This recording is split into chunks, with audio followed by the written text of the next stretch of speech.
আসসালামু আলাইকুম।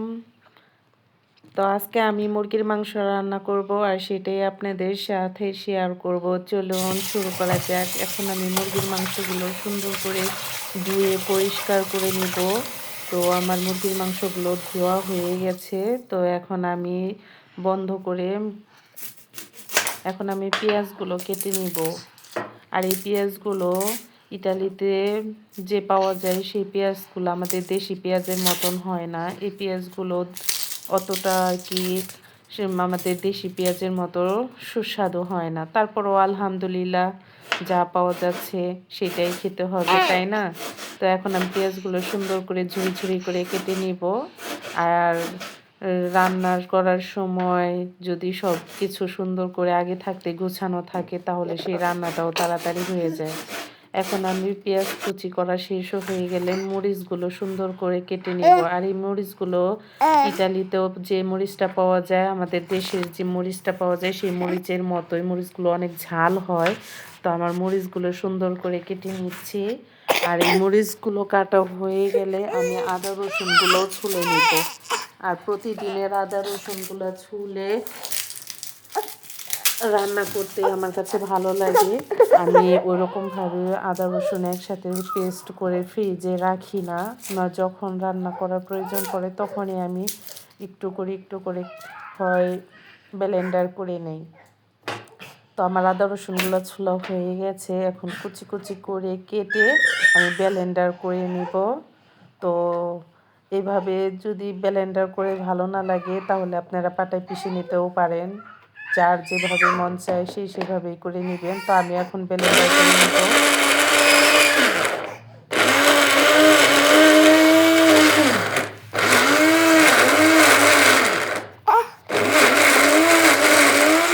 আদা রসুনগুলো সুন্দর করে ব্লেন্ডারে পেস্ট করা হয়ে গেছে। তো চলুন আপনাদের সাথে এখন রান্নাটা আমি শেয়ার করি। সেজন্য একটা প্যান বসিয়ে দিয়েছি। প্যানের ভিতরে আমি সুন্দর করে একটু সয়াবিন তেল দিয়ে দিলাম, সাদা তেল। আর সেই সাথে এখন গোটা মশলাগুলো দিয়ে দিব।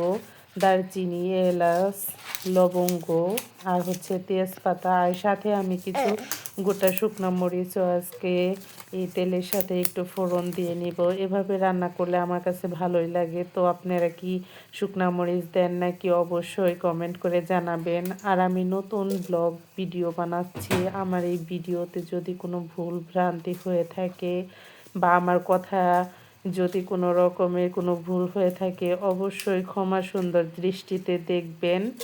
কারণ আমি নতুন, তো আপনারা আমাকে সাপোর্ট করবেন। এইভাবে আপনাদের সাথে আমি রান্নাটা শেয়ার করবো। আর এটা কোনো রেসিপি ব্লগ না, আমি যেভাবে মাংস রান্না করি সেটাই আর কি আপনাদের সাথে একটু শেয়ার করলাম। মশলাগুলোকে সুন্দর করে নাড়াচাড়া করে একটু তেলে ভেজে নিব। ভেজে নেওয়া হয়ে গেলে আমি মশলার সাথে এখন পেঁয়াজ অ্যাড করব। পেঁয়াজ মরিচগুলো দিয়ে একটু ভেজে নিব যতক্ষণ না পর্যন্ত ব্রাউন কালার হয়ে আসে। সেই জন্য একটু নাড়াচাড়া করে আস্তে করে ভেজে নেব। ভেজে নেওয়া হয়ে গেলে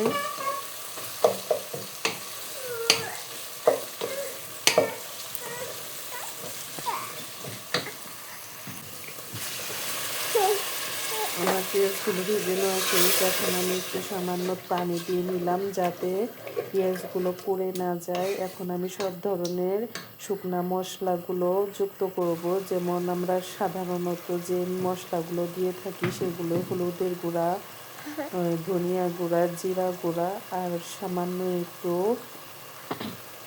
মরিচের গুঁড়া দিব। আর আমি মরিচের গুঁড়াটা খুবই কম খাই, এই কারণে সামান্য একটু মরিচের গুঁড়া লাস্টে দিব। তো আপনারাও যদি মরিচের গুঁড়া কম খান তাহলে খুব ভালো, এতে টেস্টের কোনো রকমের হেরফের হয় না। তো যার যার পছন্দ মতো মশলাগুলো দিয়ে নেবেন। সুন্দর করে মশলাগুলো যত বেশি কষানো হবে রান্নার টেস্ট তত বেশি বেড়ে যাবে। আর এই মশলাগুলো যত সুন্দর করে কষানো যাবে ততই আমার কাছে মনে হয় রান্নাটাও সুস্বাদু হয়। আমার সব ধরনের মশলা দেওয়া হয়ে গেছে। এখন আমি একটু সামান্য পরিমাণ মরিচের গুঁড়া দিয়ে নিব। আর এই মরিচের গুঁড়োটা আমি খুবই সামান্য পরিমাণ দিই, এই কারণে আপনাদের সাথে বললাম যে মরিচের গুঁড়াটা আমি খুবই কম দিই। তো আমার মরিচের গুঁড়া দেওয়া হয়ে গেছে। এখন আমি সুন্দর করে মশলাগুলো একটু নাড়াচাড়া করে নিব, নাড়াচাড়া করে কষিয়ে নিব। আর এই মশলাটা যত ভালোভাবে কষানো হবে রান্নাটা তত বেশি সুস্বাদু হবে।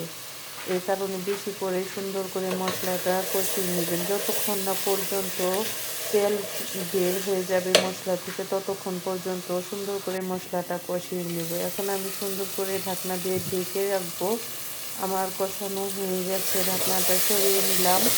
আমার মশলা থেকে তেল বের হয়ে গেছে, আমার মশলাটা কষানো হয়ে গেছে। এখন আমি একটু নাড়াচাড়া করে দিব। সুন্দর করে এইভাবে নেড়ে একটু কষিয়ে নেওয়ার পরে আমি এর সাথে মুরগির মাংসটাই অ্যাড করব। এই কারণে মশলাটা যত বেশি কষানো হবে রান্নাটা তত বেশি সুস্বাদু হবে। তো আমি এখন মুরগির মাংসটা সুন্দর করে মশলার উপরে দিয়ে দিব। আর এই মাংসটার ভিতরে আমি কোনো এক্সট্রা পানি অ্যাড করব না কষানোর জন্য, কারণ নরম মাংস তো এই মাংসের ভিতরে যে পানিটা আছে এই পানি দিয়েই সুন্দর করে মাংসটা কষানো হয়ে যাবে। এখন মাংসটাকে আমি সুন্দর করে মশলার সাথে মাখিয়ে নিব। মাখানো হয়ে গেলে আমি ঢাকনা দিয়ে ঢেকে রেখে দিব কিছুক্ষণ কষানোর জন্য। তো এইভাবে মশলাটার সাথে মাংসটা আমি সুন্দর করে মিশিয়ে নিচ্ছি। মিশিয়ে নেওয়া হয়ে গেলে আমার আমার মাংসটা কষানো হয়ে গেছে। আমি এখন পরিমাণ মতো ঝোলের পানি দিয়ে দিব। তো আমার পানি দেওয়া শেষ। এখন একটু নেড়ে চেড়ে সুন্দর করে বলক ওঠা পর্যন্ত রেখে দিব। তো পরিমাণ মতো পানি দেওয়া শেষ। এখন আমি একটু ঢেকে দিব। তো আমার তরকারিতে সুন্দর একটা বলক চলে আসছে। এভাবে আমি জাল করে নেব কিছুক্ষণ। জাল করে নেওয়ার পরে যখন আমার ঝোলের পানিটা শুকিয়ে যাবে আমি পরিমাণ মতন ঝোল রেখে তরকারির জালটা বন্ধ করে নামিয়ে নিব। তো সবাই আমার ভিডিওটা ভালো লাগে